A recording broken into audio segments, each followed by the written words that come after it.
د پاکستان دفاع وزیر وایي چې د ټي ټي پی د مش کولو په بدل کې اسلامي امارت له پاکستان څخه 10 میلیارډ روپۍ غوښتي وي، خو اسلامي امارت وایي چې د پاکستان داسې بې بنسټه خبرو ته حیران پاتې دي.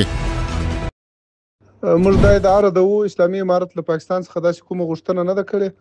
د تعصب ځای ده چې د پاکستان د لوړې کچې چارواکي نه پوهېږو د کومو موخو لپاره دغسې ادعاوې کوي.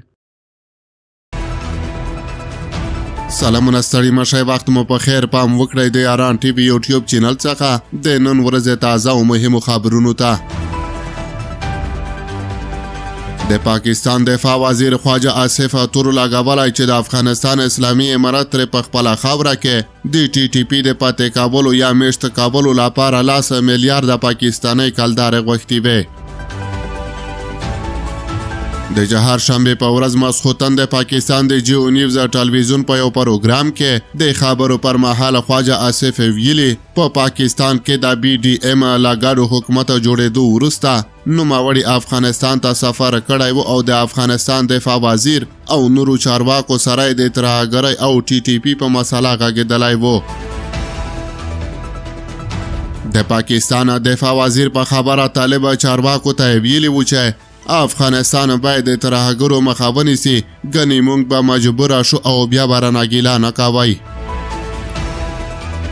نوموړي دا څرګندونې په داسې مهال کې کړي چې په 24 دسمبر د افغانستان اسلامي امارت ویلي و چې پاکستان د پکتیکا بیرمل ولسوالۍ کې بمبارۍ کړي دي. د ماشومانو او ښځو په ګډون یې پکې 46 کسان شهیدان کړي دي. پاکستان په رسمي ډول د افغانستان په خاوره کې د بمبارۍ په اړه څه نه دي ویلي، خو امنیتي سرچینو یې ادعا کړې وه چې افغانستان کې دغه بمبارۍ د ټي ټي پي د وسلوالو په مرکزونو کړي او د هغوی مهم وسلوال یې وژلي دي.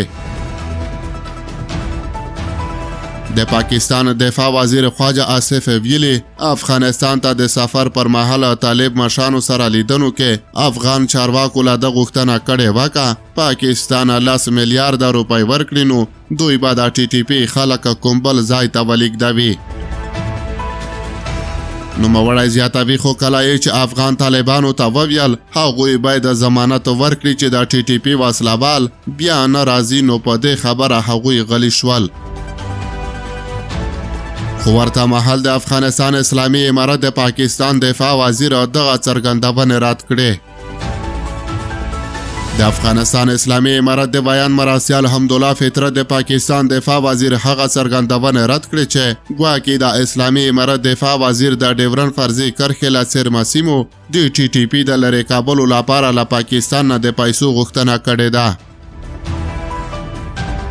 حمدالله فطرت ویلي د تاسف ځای دی چې د پاکستان لوړ پوړي چارواکي دغه راز څرګندونې کوي.